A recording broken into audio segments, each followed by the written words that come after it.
Well, good morning, folks. It is the day after Election Day. First, we're going to play a game called Never Have I Ever Owned a Car for 4 weeks and Not Driven It. Let's see if she starts. Looky there. Gotta get out of here without knocking anything over, breaking any mirrors, scratching any body panels. It's a close one. 4 weeks and a day since this car's been on the road. I've been wanting to get it out, but I did such a good job cleaning it and washing it that I didn't really want to drive it and get it all rained on and messed up. It is pretty clean in here, and on the outside as well. The fog was slightly concerning, but I don't think the fog will leave moisture. At least I'm hoping not. So, what do we know? There's been what might be described as a red wave take over the Senate and the presidency, at least as it is today. I don't know for sure about the House. I live in a comfortably red state, so there wasn't much for me to be invested in, as my vote isn't going to change the outcome of my electors. Let's see here.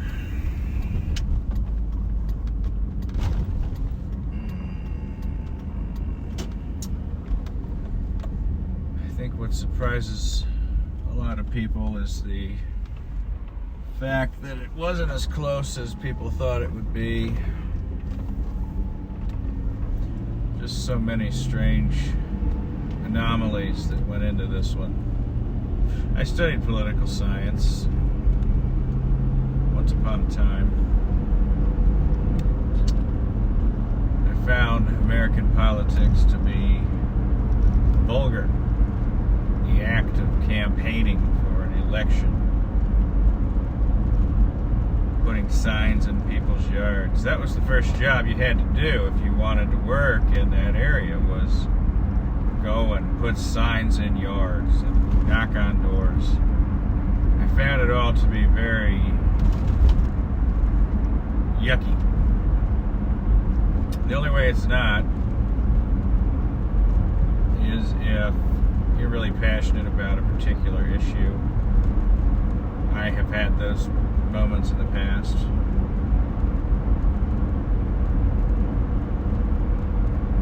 But otherwise, it was unpaid work. You had to really believe in a candidate. I did some phone bank work, I guess. I did that irrespective of a career. I did. I went and volunteered at a phone bank for a candidate when I was a young buck, dialing for dollars, if you will. And other than that, though, I did. The closer I got to it, the more gross I thought it was.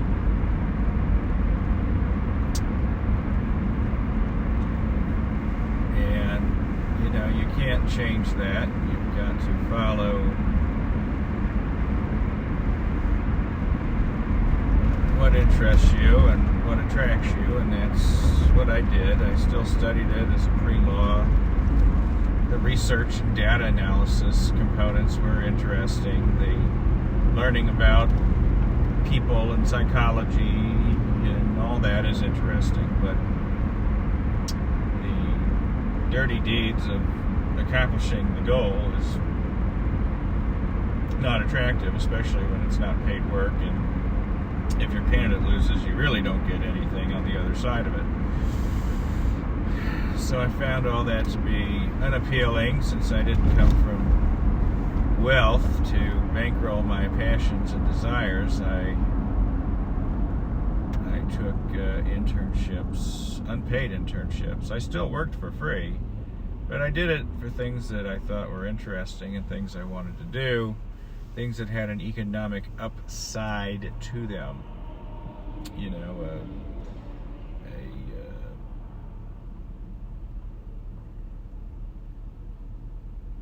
you can't even run for office when you're 19 years old, so what kind of jobs were you going to find in politics after college, 22? Not great ones. But if you could hold out another 3 years, you might get really lucky and get a good law job.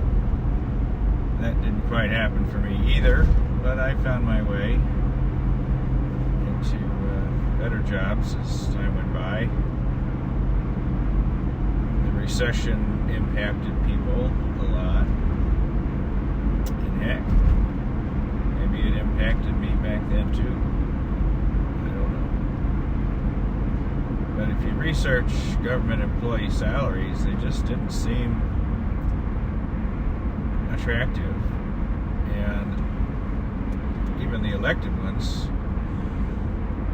And you could lose or get mired in scandals and be attacked and have a target on your back all the time. It doesn't make a lot of sense unless you're some sort of power-hungry megalomaniac who's in it for something else. And that's where I really found it all to be disgusting is, you know, do you want to be the prop for the maniac, or just go ahead and be the maniac yourself? I don't know. But I certainly did not find a lot of people who I thought were smarter than me and were contributing positively to discourse and the future. And if you don't find people like that as candidates, you don't want to work for them, you don't want to work under them, you don't want to be a part of the effort. And that's part of the problem, is when the salary on the other side isn't that high, you're not always getting the best and the brightest people who are seeking those things. Now, I will say there is an uncanny correlation between national office and high net worth. I've yet to fully understand that connection.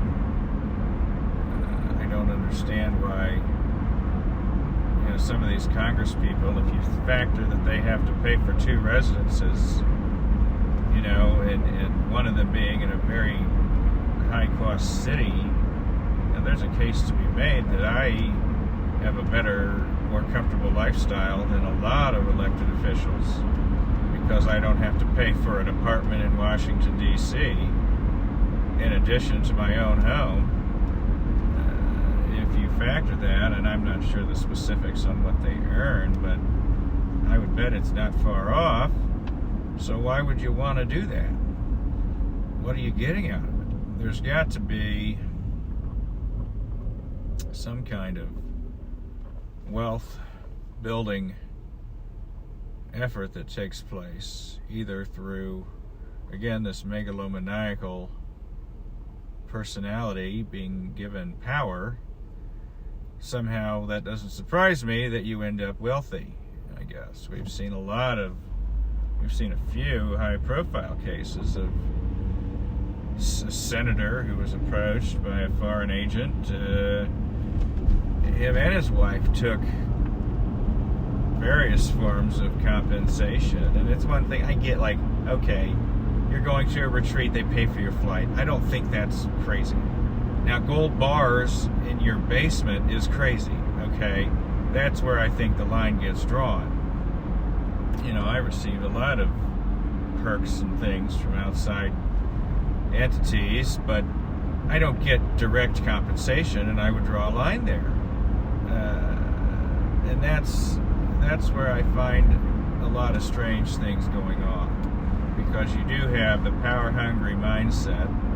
If you're desirous of power, you're going to want to do something with that power, and suddenly you've got a 7-figure net worth or an 8-figure net worth.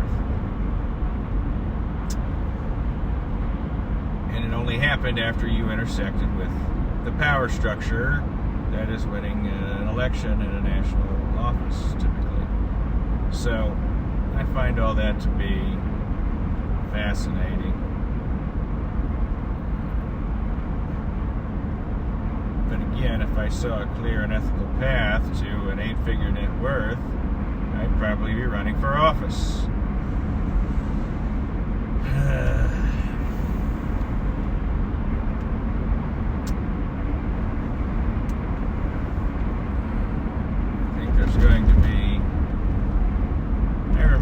First time Trump won, my office sent out a memo saying they didn't want any gloating or comments about the election because it was so divisive. I don't know if there's going to be a memo like that this year. I haven't even checked my email yet. But it makes sense. There are people who are happy and people who are sad. And the people who are happy, I read a good little piece that said, you know, that it didn't matter who was going to get the 52% of the vote. They were going to treat it as a 100% mandate of their cause. The American people have spoken, and so forth. And I think that's wrong, because you still have to factor the 50% or 45%, whatever. That's still a large swath of the country that maybe does think you're garbage or whatever it is. And you've got to factor that in your power structures. I mean, there are a lot of people in my life who don't have any power over me, but I factor them and I care for them. Because if you don't, you upset the balance, what I consider a balance of the universe, or whatever it is, a homeostasis of your existence. If you are constantly doing things to be crummy to others, just because you can, you are going to attract negative energy. It doesn't matter if these people work underneath you, if they're your child, if they are someone who's got to take the trash out of your office, or whatever it is. Those people have no power over you whatsoever. You have complete tyrannical control over something or someone. Almost anybody can say that. Even if it's a 18-month-old baby in your public housing complex, you know, you have power in some way, shape, or form. And how you exercise that power is really, to me, most important part of studying politics and power and all those things. It's discretion. I look at power like a battery that just charges and charges and charges and charges. And hopefully you never ever have to use it. Sometimes you need to use it, but you bank it. You bank it and maintain it. And it's there for you for when you really need it, because someday you will. And if your battery has been tapped out because you abused it, guess what? Your energy's gone. See what I did there? Energy, like good energy, bad energy, batteries. It's a play on words, but the point is a sound one, I think. Golden rule: treat people how you'd want to be treated. biggest concern was for people who live in blue states. I worry that they're going to be retaliated against by an angry, vengeful leader. But a lot of people in those states attack that leader. So in a sense, who hit who first? I don't know. But I do worry that the lack of compassion on everyone's side is a problem. You know, the state of New York decided to really go after the president-elect. That was their decision. And they really wanted to stop at nothing to drive him out of the state and hold him accountable, and that was a political decision. I mean, I'm sorry, it was not an unbiased look at the law and actions of citizens of the community. The bottom line is that there are states who chose to stop prosecuting thieves and illegal migrants and start prosecuting billionaire real estate investors. I mean, that's just the bottom line. Those are choices that were made. And that's going to attract an equal opposite reaction, I'm afraid. But I hope it doesn't.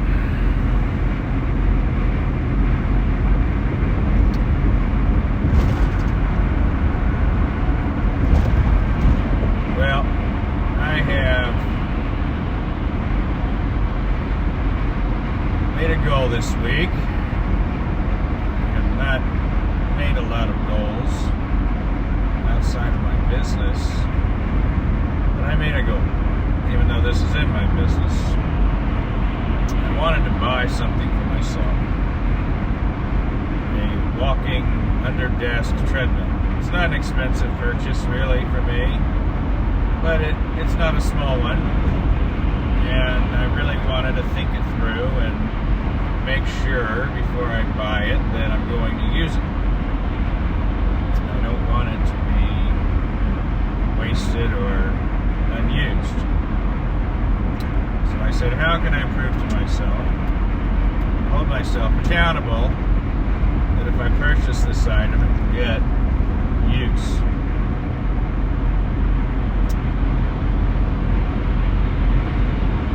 I decided that the easiest way to do that, because I want to get walks in, it's becoming winter, so outdoor walking is even less tenable.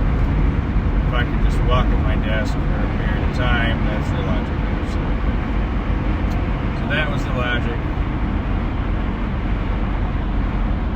And so I said, okay, how long do I want to walk every day? At least 30 minutes. Do it at my desk. I have a standing desk, so hopefully I can find a way to walk and work at the same time. I hadn't considered that might be actually a bit challenging. I don't plan to walk quickly, I just want to move. So we'll see. Quite a bit of fog there. It's not nice in the camera, but it's a pretty view in person. So I said, to prove that I might make myself walk every day, the first step is going to be make myself stand every day. So at first my goal was, I want to stand at the standing desk for at least 30 minutes every day. If I do that for about 21 days, studies show you form the habit. So,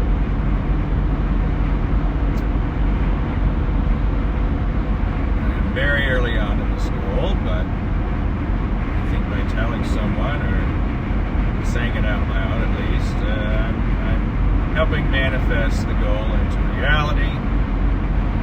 So far it's been a success.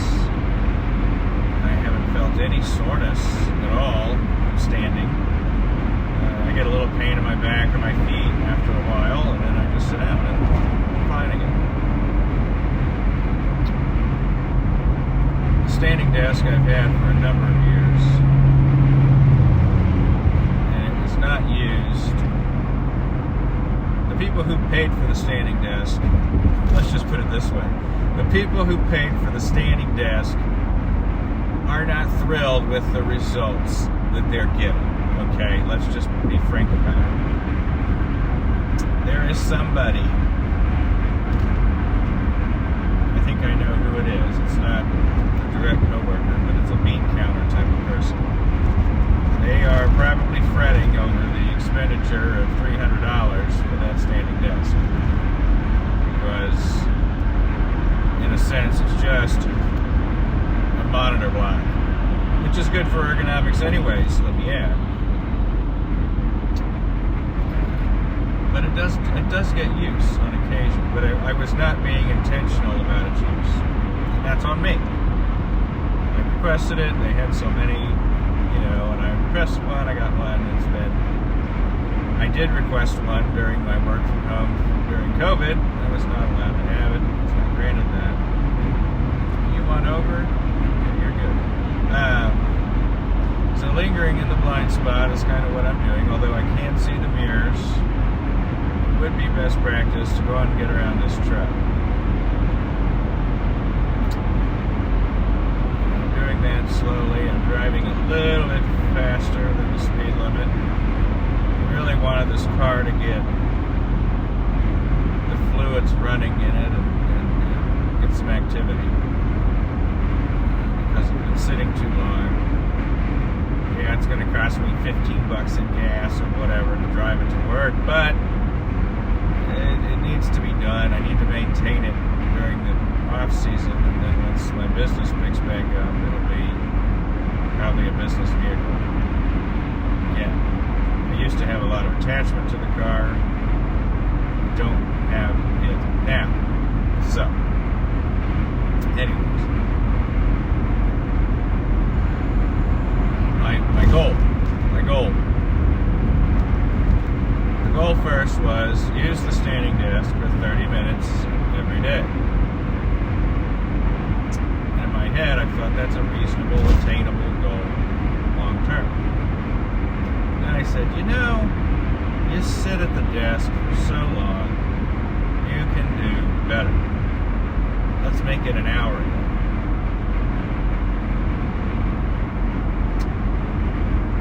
Of course, as all goal science says, you want to have reasonable, attainable goals. Are you going to have days where you're extra tired and don't want to do it? Are you going to have days where you're stuck in meetings and can't do it? You've got to be smart. I'm already worried about tomorrow because I have a lot of meetings tomorrow, and I can't stand up in the meeting, right? So that'll affect my ability to do it. But I ultimately landed on a goal of 2 hours per day, 1 in the morning, 1 in the afternoon after lunch, to help the afternoon slump and all that. And so far, I have been successful. It's been a very short period of time, but I'm even ahead by 1 hour. I think I stood yesterday for, maybe not. Let's just say I had my 2 hours done before lunch yesterday. That's how attainable it's looking. And, it shouldn't really, all I'm trying to do is build the time and habit so that when it's time to use the walking desk, I'll just slide out the pad and turn it on and walk, and then slide it back and either stand or sit down or whatever. That's the idea. But I'm getting in my activity, and I'm so swamped with responsibilities that I don't really have time to build in a workout. And that's just the life and the way it is right now. It's just the way it is. What are you going to do? Finish what needs done, and I want to go to sleep. So there you go. So, this is my plan. Maybe by Christmas time I'll have earned my under-desk walking treadmill. It's a very unobtrusive item. It's ones I've looked at, they're thinner than a law school casebook, lightweight.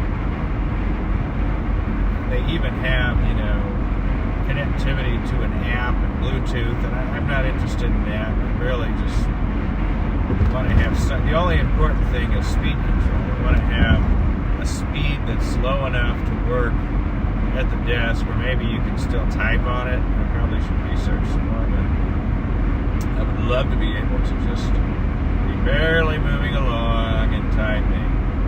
And if I want to walk faster as time goes by, you can even get a weighted vest and wear it while you walk, things of that sort. I've lost enough weight now that you're not getting as much bang for your buck from exercise as I used to.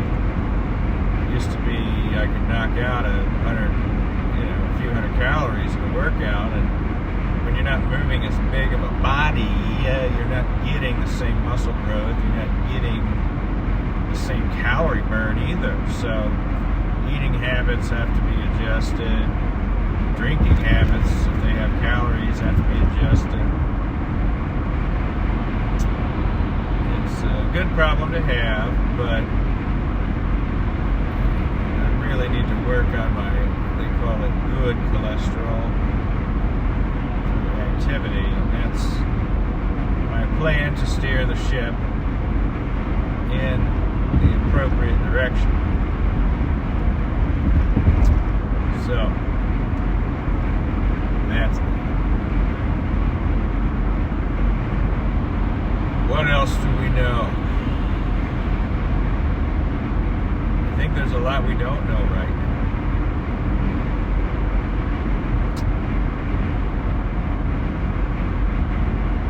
That's a fun billboard. The tight end of beers.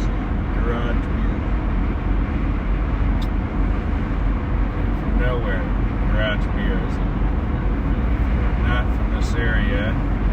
Garage beer is a Kelsey Brothers beverage, if I'm not mistaken.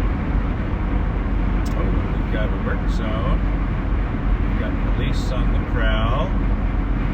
Let's go ahead and slow our roll a little bit. Get over. 55 miles an hour. Why in the world is it a 55 mile an hour work zone here? I've been coming through here every day. There's nothing happening. That's strange.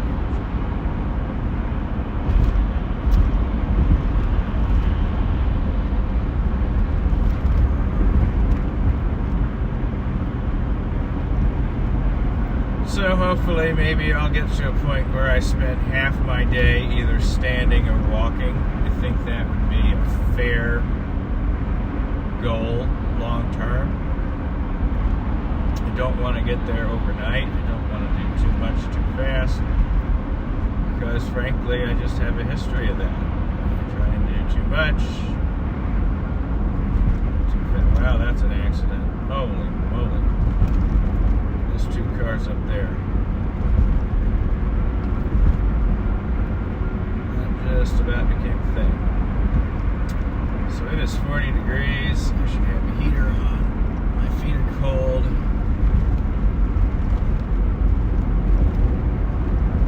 Oh boy. That is some sun, folks. That is some sunlight in my face. Jeep on my butt.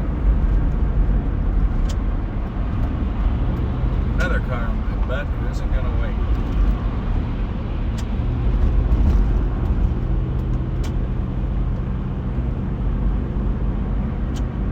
Well, I was completely blinded there for a minute. I don't know what it looks like on camera. Maybe I should have used the camera to see. Have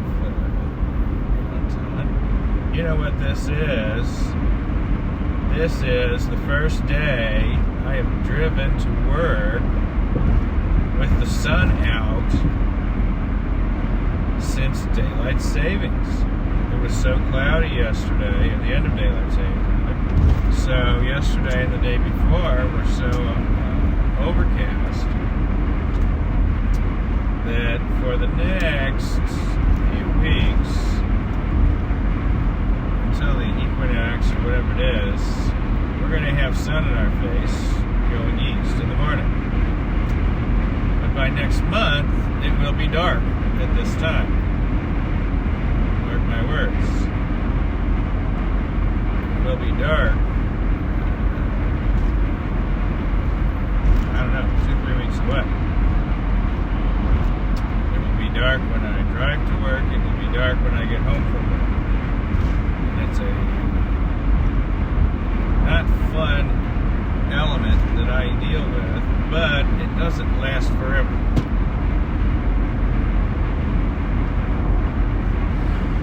I remember it not being so bad last year. I do remember it being pretty bad in years past because I would try and collect my leaves, but by the time I got home, I only had a few moments of daylight before it was dark, so I couldn't break leaves, so I could try and get a flashlight on my head or whatever, break leaves, just a whole thing.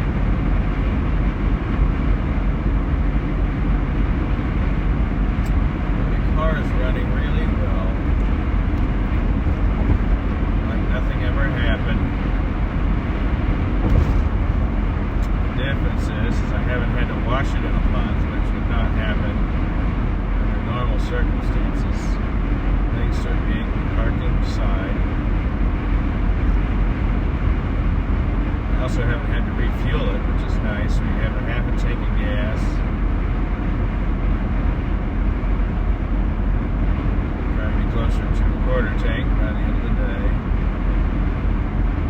But yeah, that's where we are. I'm still kind of,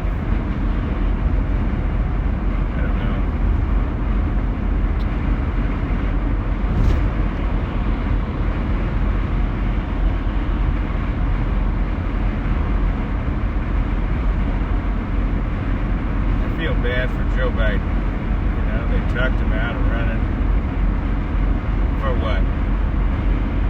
Told him he couldn't win.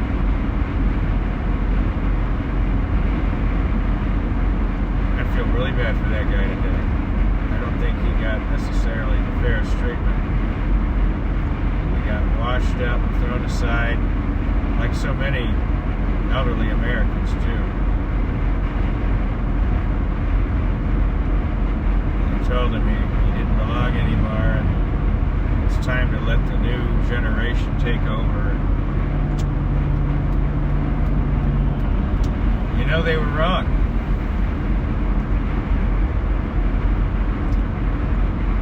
I don't know that I necessarily wanted him to win, but Joe Biden, I mean, he wasn't the favorite president, but maybe he had the right to lose again, I guess.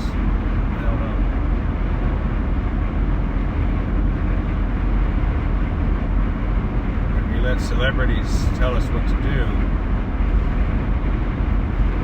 Sometimes we're not happy with the results.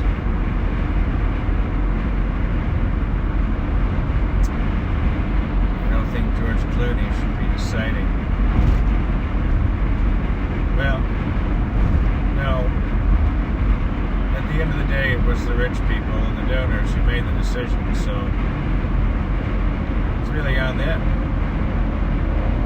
They screwed up.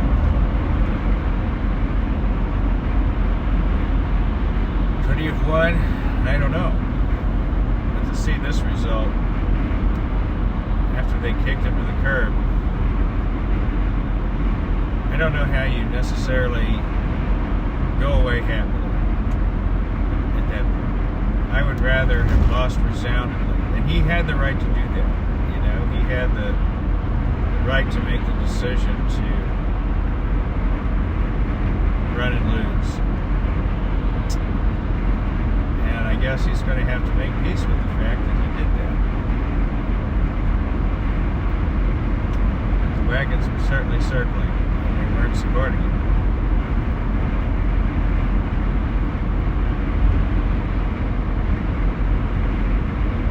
What a strange time.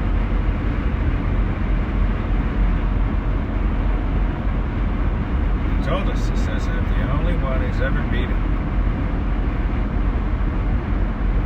And it wasn't even a good win.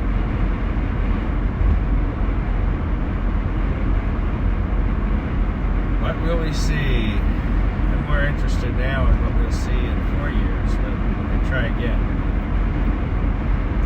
What's going to emerge in 4 years? Will the system make it 4 years? Will it groan to the point that it can't take it anymore? I think we've been hearing the groanings.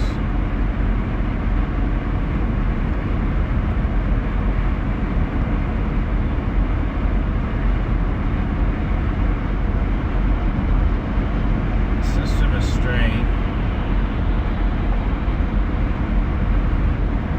but it's also seeking balance. Is a lot of imbalance. In some sense, maybe the balance will bring stability, not to the system, at least to the polity itself.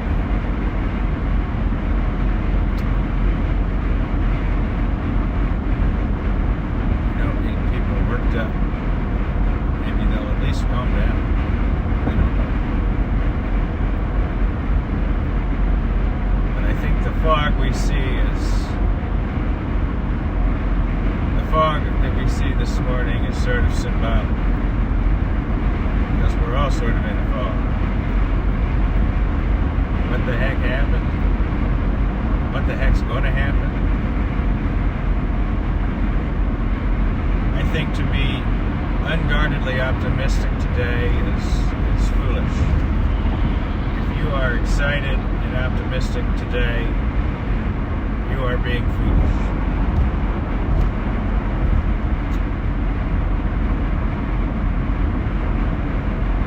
That's really all I know. Because the uncertainty is not good for the stock market. Uncertainty is not good for anything. Today is supposed to be day one of today's supposed to be the one day of, well, no, it's not. Never mind. He said he would only be a dictator on day one. Today's not day one. But how do we really know what's going to happen?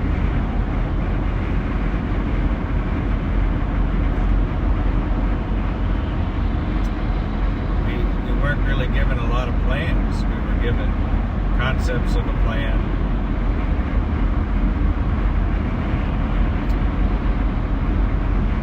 Nobody really. Now, granted, there was a bigger emphasis on policy by the candidate who won than by the candidate who lost. I'll admit that. Nobody was really talking about ideas. But when you're running against the incumbent, sort of, you've got to have ideas.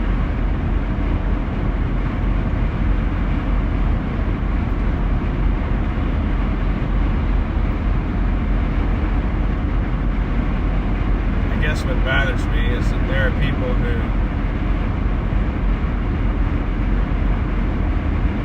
are law-abiding citizens who were raised here. They didn't ask to be born here, but they were born here. But due to the legal problems, their future here is uncertain. And I'm worried about those people. But I'm also worried that there are people who are giddy about those people being worried. They're actually excited. They're excited. And I don't know which is worse.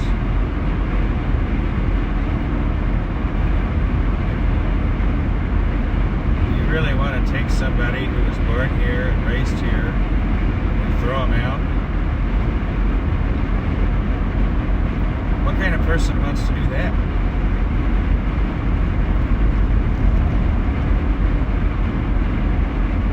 those people be in charge?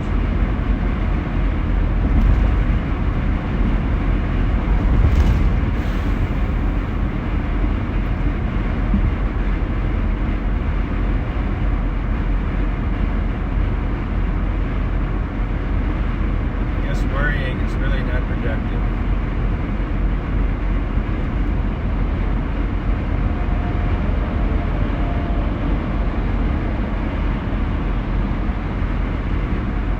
Especially when you can't do much about it. But you know what else is symbolic is made a goal of standing up. Maybe there's more than one way to do that.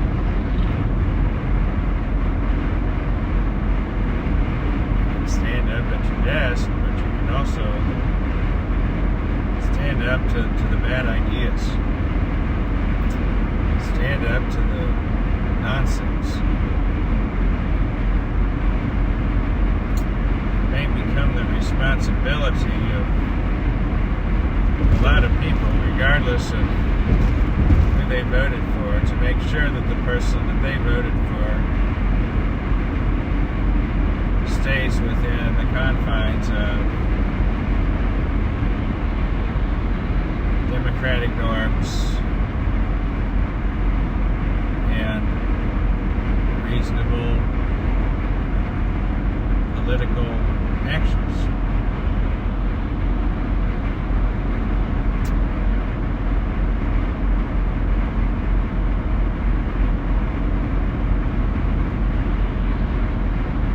I listened to someone explain 4 tenets of fascism and how they thought it applied to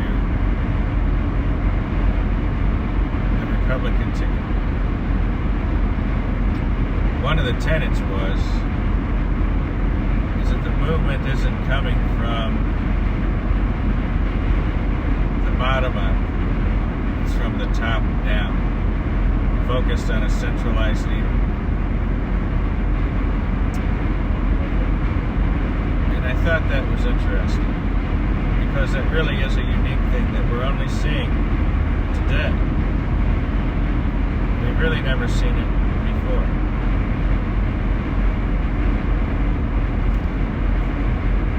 However, I am somewhat reassured by the fact that there is a bottom-up movement. The bottom-up movement was upset with some of the nonsense coming from the current administration, right? Those are the people who really put the guy in office.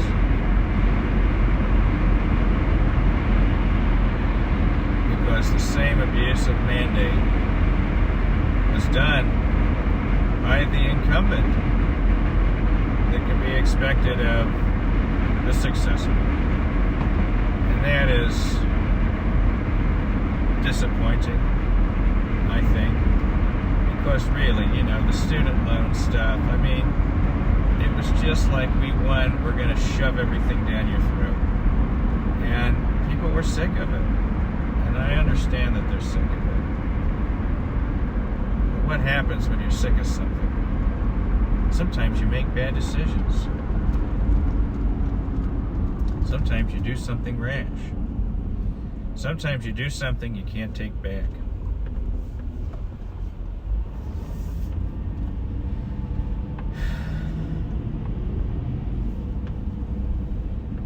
I don't know if I should post this online.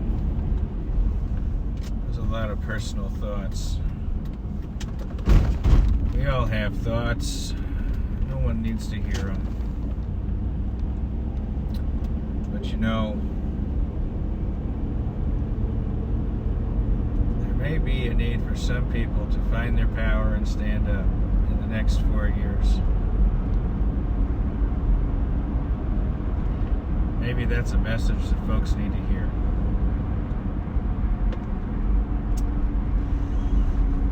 Well, I hope you all can see through the fog today.